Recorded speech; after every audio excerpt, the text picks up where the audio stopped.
രാം നാരായണ രാം രാം നാരായണ രാം രാം നാരായണ രാം. ഒരു ഞായറാഴ്ച ക്ലാസ്സിൽ ഞാൻ ഭക്തന്മാരോട് പറഞ്ഞു, നിങ്ങളിൽ ആരും ചോദിക്കാൻ ആഗ്രഹിക്കുന്നതും ചോദിക്കൂ. ഒരു ഭക്തൻ പറഞ്ഞു, പ്രഭു, നിങ്ങളുടെ മന്ത്രങ്ങൾ പ്രാപിച്ചവർക്ക് അവളുടെ ദർശനം ഉറപ്പാണ്. എന്നാൽ മനസ്സിൽ പാപബുദ്ധി എപ്പോഴും നിലനിൽക്കുന്നു.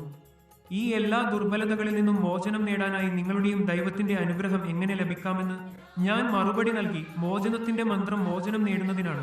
മോചിതനായ വ്യക്തി നൽകിയ മന്ത്രങ്ങൾ മാത്രമേ മോചനം ലക്ഷ്യമാക്കുന്ന പാതയെ എളുപ്പമാക്കുന്നവയാവൂ. മോചിതനായ വ്യക്തിയുടെ മുന്നിൽ ദുർബലത, മലിനത, പാപം എന്നിവ വളരെ ചെറുതായിരിക്കുമെന്നും അതിനാൽ ഇതിനെക്കുറിച്ച് ചിന്തിക്കാൻ നിങ്ങൾക്ക് ആവശ്യമില്ല.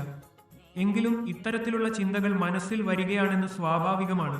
നിങ്ങൾക്ക് ഇതുമായി ബന്ധപ്പെട്ട ഏതെങ്കിലും നിർദ്ദേശം നൽകിയിട്ടില്ല, അതിനാൽ ഈ കാര്യം ആലോചിക്കേണ്ട ആവശ്യമില്ല. നിങ്ങൾക്ക് നൽകിയ ഏക ഉത്തരവാണ്, ഇടവണ്ണം മൂടിയ സൂര്യനെ മേഘങ്ങളിൽ നിന്നിറക്കാൻ നിങ്ങളുടെ ശ്രമം ആവശ്യമില്ല. സൂര്യന്റെ കാന്തി കൊണ്ട് മേഘങ്ങൾ സ്വയം ദുർവിനാശം പെടും.